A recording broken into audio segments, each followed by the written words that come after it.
Tétouan, une ville balnéaire, arborée, de l'eau potable, de l'électricité. Le docteur Alouaï et le docteur Marsou y exercent depuis 9 ans. Le jour de leur mutation a sans doute été l'un des plus beaux jours de leur vie. Les deux médecins généralistes se rappellent leurs premières années. Comme tout praticien débutant, c'est en zone rurale qu'ils étaient obligés d'exercer. La première expérience, il y a le rural. Dans le rural. Moi, j'ai été envoyé au centre de santé de Beni Mansour en 2006, 35 km de piste. Quand tu devais sortir du centre, il n'y avait aucun moyen de transport. Tu devais appeler un transporteur pour savoir s'il pouvait venir ou non te chercher. Le problème, c'est qu'il n'y avait aucun réseau. Tu ne pouvais pas appeler. Des médecins débutants qui devaient tout gérer, seuls, obstétrique, urgence, sans aucun moyen matériel.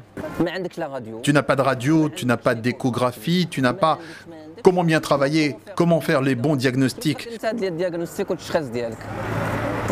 Donc tu fais du dépannage. On était choqués. Comment travailler là-bas? Leur vie en ville a certes changé, plus confortable, mais leurs conditions de travail sont toujours aussi précaires. Amine gère seul un centre de santé, une centaine de consultations par jour, pour un salaire dérisoire. Alors, depuis 3 ans, Amine et Raja sont de toutes les grèves des médecins du service public. On est déjà venu pour un sitting l'année dernière, contre les conditions de travail défavorables, avec un manque accru en ressources humaines, en matériel, en logistique, en médicaments, et bien sûr pour protester contre le silence du gouvernement.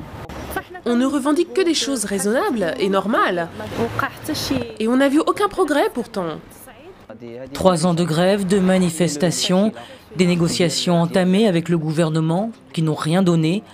Alors leur seule envie aujourd'hui, c'est de sortir du service public.